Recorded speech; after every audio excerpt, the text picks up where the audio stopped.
குருடி சரணம். யூடியூப் நண்பர்கள் அனைவருக்கும் அடியேனின் அன்பான வணக்கங்கள். நான் உங்கள் குருமணிகண்டன் பேசுகிறேன், பொள்ளாச்சியிலிருந்து.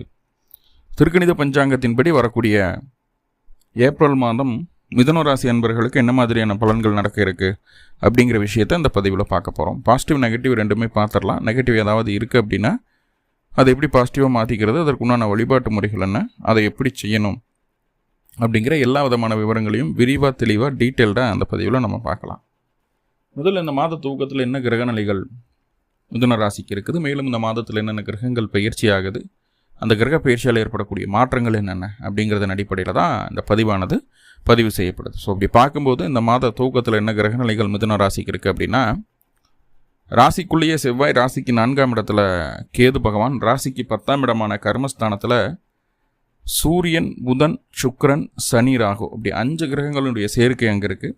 அந்த 5 கிரகங்கள் சேர்ந்த என்னவெல்லாம் நடக்கும் அப்படிங்கிறது தனியாக ஒரு பதிவாக கொடுத்துருக்கேன். ஸோ அதை வேணும்னா நம்மளுடைய சேனலில் இருக்குது, பார்த்துக்கலாம். ராசிக்கு 12ஆம் இடத்துல குரு பகவான் இருக்கக்கூடிய ஒரு சூழ்நிலை. ஸோ இந்த கிரகநிலைகளின் அடிப்படையில் தான் இந்த மாதமானது பிறக்குது. மேலும் இந்த மாதத்தில் என்னென்ன கிரகங்கள் பயிற்சி ஆகுது அப்படின்னா, ஏப்ரல் மாதம் 2ஆம் தேதி செவ்வாயினுடைய பயிற்சி, உங்களுடைய ராசிக்கு 2ஆம் இடத்துக்கு அந்த செவ்வாய் பயிற்சி ஆகிறாரு. ஏப்ரல் மாதம் 7ஆம் தேதி புதன் வக்ர நிவர்த்தி, உங்களுடைய ராசி அதிபதி வக்ர நிவர்த்தி அடையுது. ஏப்ரல் 13ஆம் தேதி சுக்கிரனும் வக்ர நிவர்த்தி அடைகிறாங்க. அதே நேரத்தில் ஏப்ரல் 13ஆம் தேதி சூரியன் உங்களுடைய ராசிக்கு 10ஆம் இடத்துலேருந்து 11ஆம் இடத்துக்கு பயிற்சி ஆகிறார். ஒரு அற்புதமான நகர்வு அது. ஸோ இதுதான் இந்த மாதத்தில் நடக்கக்கூடிய கிரக பயிற்சிகள். ஸோ இந்த மாதத்தில் உங்களுக்கு பொருளாதார அமைப்புகள் எப்படி இருக்கும் அப்படின்னு சொல்லி பார்த்துட்டோம்னா, 2ஆம் இடம் அப்படிங்கிறது தான் அந்த பொருளாதாரத்தை சொல்லக்கூடியது. 11ஆம் இடம் அப்படிங்கிறது ஜெயத்தை, வெற்றி, லாபத்தை சொல்லக்கூடிய ஸ்தானம். வரக்கூடிய ஏப்ரல் மாதம் 13ஆம் தேதிக்கு மேலே சூரியனாகப்பட்ட கிரகம் உங்களுடைய ராசிக்கு 11ஆம் இடத்துக்கு பயிற்சி ஆகுது. ஸோ அப்போ சூரியன் 11ல் இருக்கார், 3 கூடியர் 11ல் இருக்கும்போது சுய முயற்சி, சொந்தமாக யோசித்து சொந்தமாக ட்ரை பண்ணி சில விஷயங்களை செய்வீங்க. நீங்கள் எடுக்கக்கூடிய தைரியமான முயற்சிகள் உங்களுக்கு உண்மையான வெற்றியையும் அதே நேரத்தில் எதிர்பார்க்காத அளவுக்கு லாபத்தையும் தர்ற மாதிரியான ஒரு சூழ்நிலைகளை கொடுக்குது ஏப்ரல் மாதம் 13ஆம் தேதிக்கு மேலே. ஸோ அதற்கு முன்னாடி ஏதாவது முயற்சி பண்ணால் நம்மளுக்கு அந்த சக்ஸஸ் கொடுக்காதா சாமி அப்படின்னு கேட்டால், அதற்கு முன்னாடி முயற்சி பண்ணாலும் கண்டிப்பாக சக்ஸஸ் ரேட் இருக்கும். ஆனால் ஏப்ரல் 13க்கு மேலே கிடைக்கக்கூடிய சக்ஸஸ் ரேட் அப்படிங்கிறது இதை கம்பேர் பண்ணும்போது அதிகமாக இருக்கும். அவ்வளோதான், ரொம்ப சக்ஸஸ்ஃபுல்லான ஒரு டைமாக இருக்குது உங்களுக்கு, இல்லைன்னு சொல்லலை. சகோதரத்தின் மூலமாக தேவையான உதவிகள், பொருளாதார ரீதியாக, பண ரீதியாக, அதே போல் ஆள் சப்போர்ட் ஆகட்டும், இப்படி எந்த ஒரு வகையிலே ஆகட்டும், சகோதர வழி உதவிகள் உங்களுக்கு பூர்ணமாக கிடைக்க போகுது. அதே நேரத்தில் சகோதரம் மட்டும் இல்லாமல் மாமனாரும் உங்களுக்கு தோள் கொடுக்க போகிறாங்க. தோள் கொடுப்பான்னு தோழன்னு சொல்லுவாங்க இல்லையா, அதுபோல் மாமனாரும் நம்மளுக்கு தோழனா மாதிரி நம்மளுக்கு தோள் கொடுக்கக்கூடிய ஒரு சூழ்நிலைகளை சொல்லுது. அப்போ இந்த காலகட்டம் பத்திரப்பதிவு, டாக்குமெண்டேஷன், நிலம் வாங்க விற்க, 2 வீலர் வாங்க விற்க, இது எல்லாமே சக்ஸஸ்ஃபுல்லாக நடக்கும். பேங்க் சம்மந்தமான எந்த விஷயங்களாக இருந்தாலும், எந்த காரியங்களாக இருந்தாலும் இந்த காலகட்டம் போயிட்டு வந்தீங்கன்னா ஏப்ரல் 14 வரைக்குமே நல்லா இருக்குது. ஏப்ரல் 14க்கு மேலேயுமே இன்னுமே அது உங்களுக்கு சப்போர்ட் பண்ணுற ஒரு அமைப்பில் தான் இருக்குது. அப்போது பேங்க் சம்மந்தமான விஷயங்களும் உங்களுக்கு சக்ஸஸை கொடுத்துரும். எப்படி லோன் ட்ரை பண்ணிகிட்டு இருக்கீங்க அப்படின்னா, அந்த லோன் இது வரைக்கும் நம்மளுக்கு என்ன சொல்கிறது, கையில் எடுத்துட்டேன் ஆனால் வாயில் போட்டு விழுங்க முடியல அப்படின்னு சொல்லுவோம் இல்லையா, அந்த மாதிரி கை கட்டினது வாய் கட்டலன்னு சொல்லுவோம் இல்லையா, அந்த மாதிரி லோன் எல்லாம் அப்ரூவல் ஆகிற மாதிரி இருக்குது ஆனால் கிடைக்க மாட்டேது அப்படின்னு ஃபீல் பண்ணிகிட்டு இருப்போம் இல்லையா. கரெக்டாக அந்த செவ்வாய் பயிற்சி ஆகுது பாருங்கள். ஏப்ரல் மாதம் 2ஆம் தேதி செவ்வாய் பயிற்சி ஆகுது. அப்போ ஏப்ரல் 2 செவ்வாய் பயிற்சி ஆனாவே அந்த லோன் உங்களுக்கு கடன் மூலமாக கையிருப்பு காசு வர்றதுக்கு உண்டான ஒரு சூழ்நிலையை சொல்லிடுது. என்ன அப்படின்னா, நம்ம எதிர்பார்த்த அளவுக்கு அங்கே பண அமைப்புகள் நம்மளுக்கு கிடைக்காது. ஏன்னா அங்கே செவ்வாய் நீசம். அப்போ எதிர்பார்த்த அளவுக்கு உங்களுக்கு பணம் கிடைக்கல அப்படின்னாலும் உங்களுடைய தேவைகளை பூர்த்தி செய்து கொள்ளக்கூடிய அளவுக்கு லோன் அப்படிங்கிறது கிடைக்கிறதுக்கு வாய்ப்புகள் ரொம்ப ரொம்ப அதிகமாக இருக்குது. ஒன்றும் கவலைப்பட வேண்டியதில் தைரியமாக இருக்கலாம். 2ஆவதாக பார்த்துட்டிங்கன்னா உடல் ஆரோக்கியம். 4ஆம் இடத்துல கேது இருந்து பாடாப்படுத்திகிட்டு இருக்குது மிதுன ராசியை. உடல் ஆரோக்கியத்தை பொறுத்தளவுக்கு இருதயம் சார்ந்த பிரச்சனைகள், நெஞ்செரிச்சல், அதே நேரத்தில் உங்களுக்கு அந்த உணவு சாப்பிட்டா ஜீரணமாகாமல் இருக்குது, எங்கோ கேஸ் பிடிச்சிக்கிறது, குத்திக்கிட்டே இருக்கிறது, இந்த மாதிரி நிறைய விஷயங்கள் இருந்துகிட்டு இருக்குது. ஸோ அதை இந்த காலகட்டம் சரி செய்துக்க முடியுமா அப்படின்னு கேட்டால் பெரியதாக வாய்ப்புகள் இல்லை. ஆனால் 6ஆம் அதிபதி நீசமடைகிறார், 2ஆம் இடத்துல நீசமடைகிறாருங்கும்போது உங்களுடைய அந்த உடல் தொந்தரவுகள் பகுதியாக குறையும். கொஞ்சம் என்ன சொல்கிறது, நம்மளுக்கு குறைஞ்சிருச்சு, நம்ம நல்லா இருக்கோம் அப்படிங்கிற ஒரு உணர்வை அதை கொடுத்துருது. இப்போ பெரியவங்களாகட்டும் சின்னவங்களாகட்டும் இந்த உடல் தொந்தரவு அப்படிங்கிற விஷயத்துலேருந்து கொஞ்சம் நம்ம ஃப்ரீயாக இருப்போம். காரணம் என்னென்னா, செவ்வாய் நீச்சமாகுது 2ஆம் தேதிக்கு மேலே. அதே நேரத்தில் 7ஆம் தேதி உங்களுடைய ராசி அதிபதி 4ஆம் அதிபதி சுகஸ்தானாதிபதி வக்ர நிவர்த்தி அடைகிறாரு.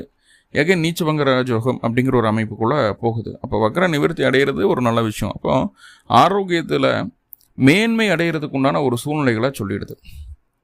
சார், ஆரோக்கியம் மட்டும் நல்லா இருந்த போதுமா, குடும்பத்துக்குள்ளே ஒற்றுமை வேணாமா, அது எப்படி சார் இருக்கும் அப்படின்னு கேட்டால், குடும்ப ஒற்றுமையை பொறுத்த வரைக்கும் பார்த்துட்டிங்கன்னா பெரிய பாதிப்புகள் ஏதும் இல்லை அப்படிங்கிறது சொன்னாலும் 2ஆம் தேதிக்கு மேலே, அது ஏப்ரல் 2ஆம் தேதிக்கு மேலே 6 குடைவர் ராசிக்கு 2ஆம் இடத்துக்கு குடும்பஸ்தானத்துக்குள்ளே வர்றதுனால தேவையில்லாத விஷயங்களுக்கு, உப்புக்காரம் இல்லாத விஷயங்களுக்கு ஆர்கியூமெண்ட் பண்ணி அதை சண்டை சச்சரவாக பெருசு பண்ணி கொஞ்சம் பிரச்சனைகளை வளர்த்துக்குவோம். மற்றபடி பார்த்துட்டோம்னா நம்ம வாயை கொஞ்சம் கண்ட்ரோல் பண்ணிட்டாலே குடும்பத்துக்குள்ளே எந்த பிரச்சனையும் இல்லாமல் நல்லபடியாக போகும். ஏன்னா கொஞ்சம் ஹார்ஸாக பேசிடுவோம். அந்த இடத்துக்கு அந்த வார்த்தைகள் போடவே வேண்டியதில் அங்கே தேவையே இல்லை. ஆனால் அந்த இடத்துக்கு நம்ம தெரியாமல் பேசிடுவோம். சரிங்களா? அந்த வார்த்தைகளை பேசுனதை பின்னாடி சமாளிச்சிருவோம்னு வைங்க. நான் 11 கூடியதை 2 இருக்கிறார், நான் சொன்னது தான் கரெக்டாக நின்று பேசி சமாளிச்சிருவோம். அதெல்லாம் இருக்குது. ஆனால் குறுக்க பேசுவோம். எந்த இடத்துக்கு பேசணுங்கிறது தெரியாது. நம்மளை அறியாமல் அந்த விஷயங்களெல்லாம் நடக்கும். ஸோ இதனால் குடும்பத்துக்குள்ளே சின்ன சின்ன கருத்து வேறுபாடுகள், கருத்து வேற்றுமைகள் வர்றதுக்கு வாய்ப்புகள் உண்டு.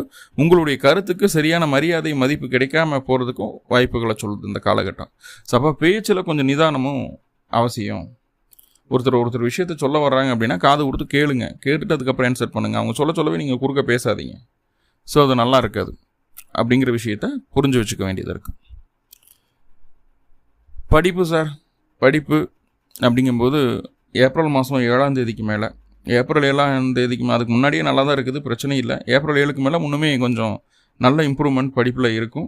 அதே நேரத்தில் விளையாட்டில் செய்யக்கூடிய செயல், அதாவது அனுபவ கல்வின்னு சொல்லுவோம் இல்லையா, நம்ம என்ன படித்தோமோ அதை அப்ளை பண்ணுறோம் இல்லையா, அப்ளைடு சயின்ஸ் அப்படின்னு, அந்த மாதிரி அனுபவ கல்வியை கற்றுக்கக்கூடிய ஒரு சூழ்நிலைகள் இருக்குது. குழந்தைகளாம் ஸ்கூல் முடிச்சிட்டாங்க அப்படின்னா எக்ஸ்ட்ரா கரிக்குலர் ஆக்டிவிட்டீஸ்லாம் கான்சன்ட்ரேட் பண்ணலாம். முக்கியமாக இது என்னென்னா கம்ப்யூட்டர் படிக்க வைக்கிறது, இந்த புதன் சம்மந்தப்பட்ட விஷயங்கள், கம்ப்யூட்டரை படிக்க வைக்கிறது, அல்லது ஒரு சின்ன சின்ன குழந்தை அப்பாக்கஸ் இது பண்ணுறது, செஸ் பழக்கி விடுறது, கேரம் போர்டு பழக்கி விடுறது, இந்த மூளைக்கு வேலை கொடுக்கக்கூடிய எந்த ஒரு விளையாட்டாக இருந்தாலும், எந்த ஒரு கலையாக இருந்தாலும், மியூசிக் முக்கியமாக மியூசிக் இன்ஸ்ட்ருமெண்ட்ஸ் எல்லாம் வாசிக்க கற்றுக் கொடுக்குறது, இதெல்லாமே நல்லாயிருக்கும்.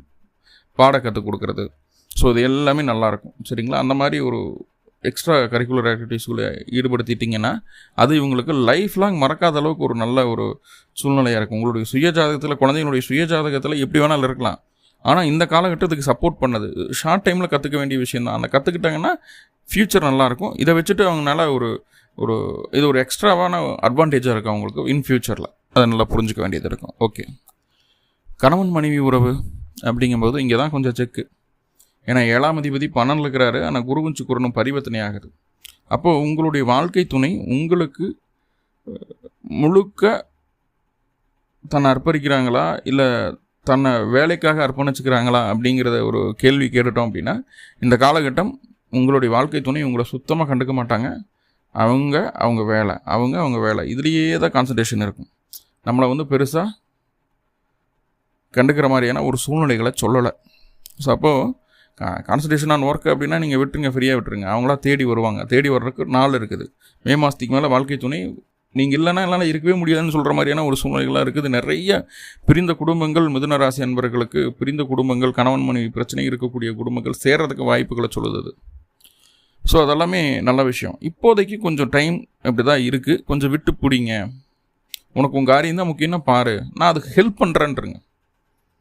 ஸோ அது நல்ல விஷயம். சரிங்களா? ஏன்னா உங்களுக்கு 10ஆம் இடத்துல 5 கிரகம் சேருது. அதே நேரத்தில் இவங்களுக்கு 4ஆம் இடம் சுகஸ்தானத்தில் திறமை அப்படின்னு சொல்லக்கூடிய ஸ்தானத்தில் இருக்குது.